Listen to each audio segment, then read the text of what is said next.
Véritable success story de la radio Espace Guinée, les grandes gueules, détentrices des meilleurs scores radio en Guinée, de la meilleure émission talk show, a donné le créneau horaire du départ au bureau et du retour à la maison, récoltant depuis des années consécutives le titre d'émission la plus écoutée en Guinée, toutes catégories confondues. Un grand total de plus de 5 millions d'auditeurs ont été fidèles au talk show Les GG, diffusé jour après jour sur toutes les stations du réseau Adafo Média de 9h à 10h30, un exploit qui restera longtemps dans les annales de la bande FM en Guinée. Dans un instant, nos invités par téléphone, M. Abdoulaye Sow, donc nous allons appeler à l'instant Abdoulaye Sow, secrétaire général de l'USTG Conakry, et il sera talonné par Mme Makoura Onivogui, elle est secrétaire générale adjointe de l'USTG branche Mamou. On le disait depuis l'entame de cette émission, ces scènes incroyables des rixes et des bagarres ou des bagarres rangées entre factions rivales de l'USTG. C'était hier au Palais du Peuple, en marge de la célébration de la fête internationale du travail qui aura été gâché, sabordé en Guinée. Les affrontements qui ont opposé les adhérents des deux branches qui se disputent le contrôle de la centrale syndicale USTG se sont soldés par plusieurs cas de blessés, dont un qui aura retenu toutes les attentions, c'est celui du secrétaire général Aboubakar Souma, secrétaire général du SLEG. Celui-ci a été admis en urgence hier dans une clinique de la place. Ses jours ne sont pas en danger, mais son avocat estime qu'une évacuation pourrait être envisagée. D'ici là, Aboubakar Souma a saisi la DPJ d'une plainte régulière contre les syndicalistes Abdoulaye Kamara, Kader Kamara, Kadia Touba, Tamba Abdel Bangoua, déjà mis aux arrêts à printemps, et un élève du nom de Mohamed Sano. Ils sont tous accusés de tentative d'assassinat sur la personne d'Abouakar Souma. Dans un instant, M. Sow d'ailleurs, on nous signale qu'il est en direct. Abdoulaye Sow de l'USTG, on va dire USTG Conakry, il est en direct. Bonjour M. Sow. Il n'y a pas USTG Conakry, USTG tout court. Bien, on va régler ça plus tard. USTG d'Abdoulaye Sow, bonjour. Non, USTG. Bonjour, M. Abdoulaye Sow. Bien, on va se limiter à ça. Bonjour, M. Abdoulaye Sow. Alors, bonjour. Bien. Expliquez-nous dans les détails comment est-ce que cette fête du 1er mai s'est préparée. Est-ce que vous avez pris part aux préparatifs de cette célébration? Et comment vous expliquez la bagarre qui s'est passée, la bagarre de la honte qui s'est passée au Palais du Peuple? Oui, parce qu'on nous dit que ce sont les autres qui ont pris toutes les dispositions, qui ont loué le palais, qui ont tout organisé, et que vous n'aviez pas à vous introduire au palais, à vous y inviter, M. Sow. Merci beaucoup. Nous avons effectivement, comme l'a dit Moussa Moïse, nous avons participé aux préparatifs de cette fête. Le ministre du Travail nous a convoqués pour que toutes les centrales syndicales puissent fêter ensemble au Palais du Peuple et sous le parrainage du ministère en charge du Travail. Nous avons échangé, ils nous ont dit de faire des propositions. Ces documents existent, nous les avons, on a écrit, on a fait des propositions du déroulé de cette fête du travail le 1er mai au Palais du Peuple. Donc nous, à notre tour, on s'est bien préparé, notamment notre discours, notre manifeste et toute la logistique. Donc pour nous, et même la veille de la fête, j'ai appelé le Premier ministre et le ministre du Travail pour lui dire qu'il faudrait que toutes les dispositions idoines soient prises pour que la fête se déroule dans les conditions souhaitées. Et je dis en passant une parenthèse que j'ai appelé le secrétaire général adjoint de la CNCG, Kader Kamara, pour lui dire que nous fêterons là-bas. Ce qui m'a surpris, il me dit, demain on va te tuer.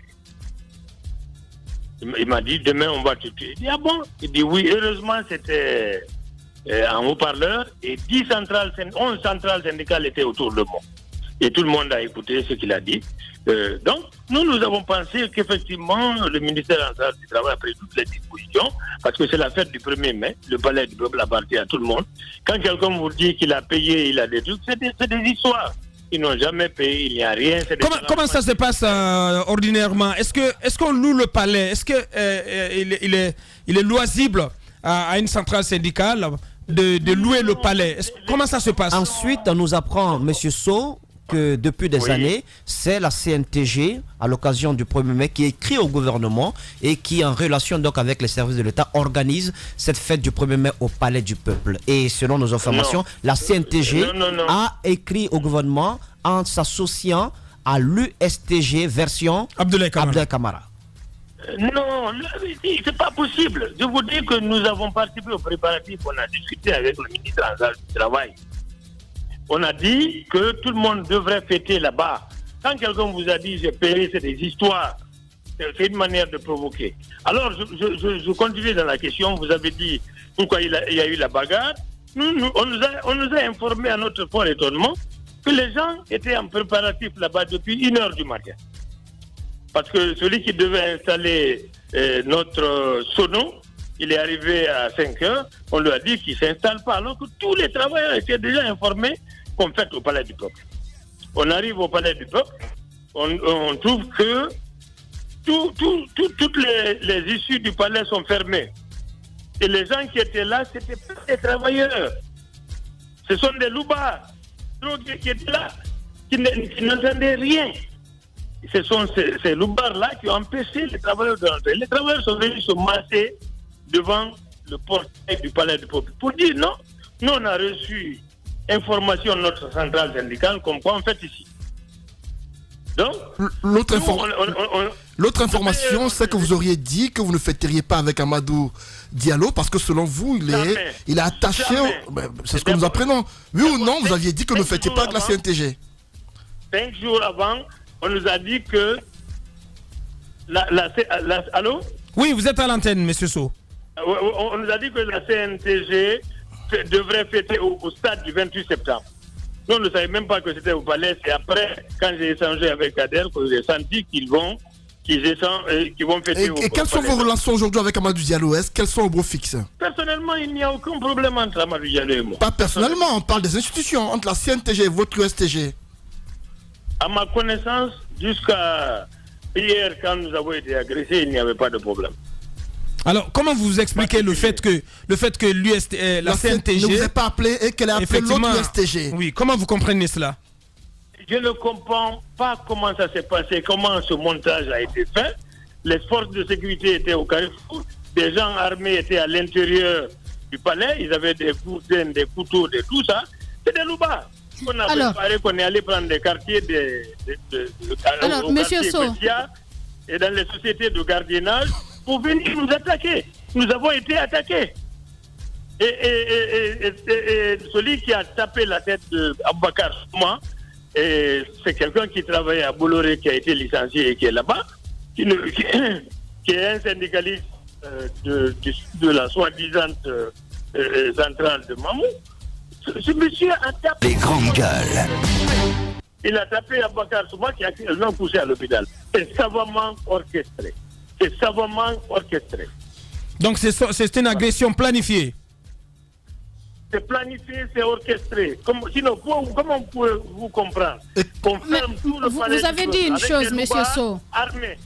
Vous avez dit que on sait que d'habitude, toutes les centrales se retrouvent au Palais du Peuple. Mais ce qui s'est passé hier, vous avez dit que vers 5h du matin, quelqu'un est venu pour installer votre sono.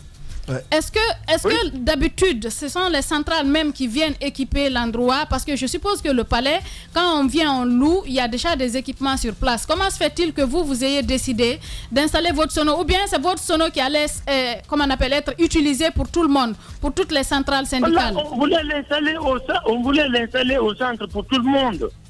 C'était la sono pour tout le monde, derrière les jets d'eau là. C'était pour tout le monde. Nous étions dans l'esprit de la fête, pas dans l'esprit d'une bataille. Nous ne pensons pas que le syndicalisme, c'est la bataille. Moi, j'ai honte aujourd'hui pour mon pays. J'ai honte pour le syndicalisme en Guinée. Mais monsieur Sow, c'est nous qui avons beaucoup honte. Hein. Nous avons honte et je voudrais que vous nous laissiez avoir honte à votre place, vous syndicalistes. Mais nous allons analyser ça plus tard.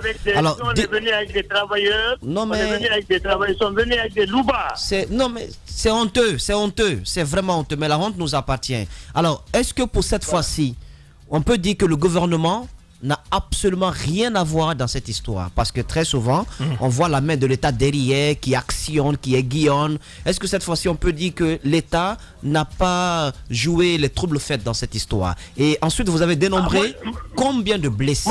Et quelle est la nature de ces cas de blessures? D'abord, la seule chose que je sais, c'est que nous avons fait beaucoup de réunions. Nous avons envoyé des courriers au ministère en charge du travail pour les préparatifs. Les documents-là existent avec nous. Ils ont copié, ils ont déchargé. Ça existe. Les gens ont eu des blessures profondes. Et Abakar Souman est passé au scanner aujourd'hui. Il a été touché sur la tête. Et les autres, vous les avez vus à la télé, ils sont blessés, fortement blessés certains. Ils sont en soins intensifs.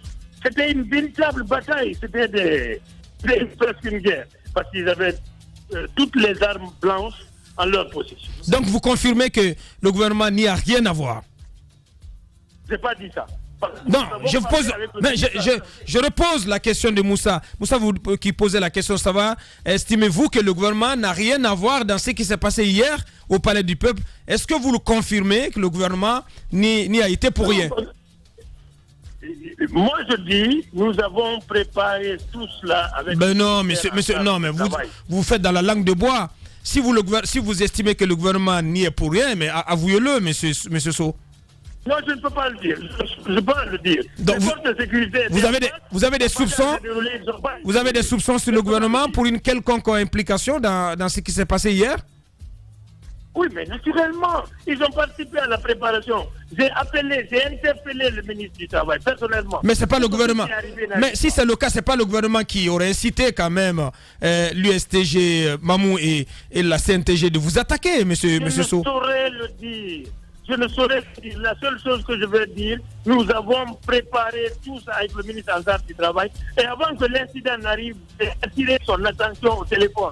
Bien. Qu'est-ce qui va se passer maintenant que certains de vos éléments ont été victimes d'agression, comme vous le dites? Abakar Souma, il est alité, il a porté plainte. Qu'est-ce qui va se passer et jusqu'où vous comptez aller? Et heureusement que les images existent. Nous allons les envoyer à nos confrères syndicalistes, à nos affiliés. Nous allons porter plainte contre les personnes qui ont été vues parce que les vidéos existent. Nous allons porter plainte pour l'agression dont on a été victime. Et puis on va laisser les juridictions en juger. Bien. Et aujourd'hui, cette situation permet aux travailleurs guinéens, aux chefs d'entreprise de comprendre que aujourd'hui le syndicalisme, excusez-moi, c'est la sauvagerie. Bien, toute dernière question, Moussa. Vous savez, M. Abdoulaye Sow, moi je vous accuse dans cette situation. Pourquoi? Parce que vous saviez que l'autre branche avait pris des mesures pour occuper les lieux. Vous saviez déjà qu'à 5 heures, votre technicien de Sono a été refoulé du Palais du Peuple. Vous, en tant que leader syndical, vous aurez dû penser à la santé, à la vie de vous aurez peut-être pensé à un autre espace, à un autre lieu public. Pour aller fêter ailleurs. Alors, vous occupez d'abord les locaux de l'USTG. Au fait, dans l'opinion, quand on parle de l'USTG, c'est vous qui êtes entendu, c'est vous qui êtes écouté. Je pense que vous aurez pu éviter ces cas de blessures. Si de l'autre côté, le message de paix ne passe pas, c'est l'affrontement qui est à l'ordre du jour. Vous aurez pu au moins éviter cet affrontement, monsieur Sow. S'il vous plaît, il s'agit de tous les travailleurs de Guinée. Nous avons beaucoup d'affiliés, nous sommes les plus représentatifs du pays et le syndicat de qualité.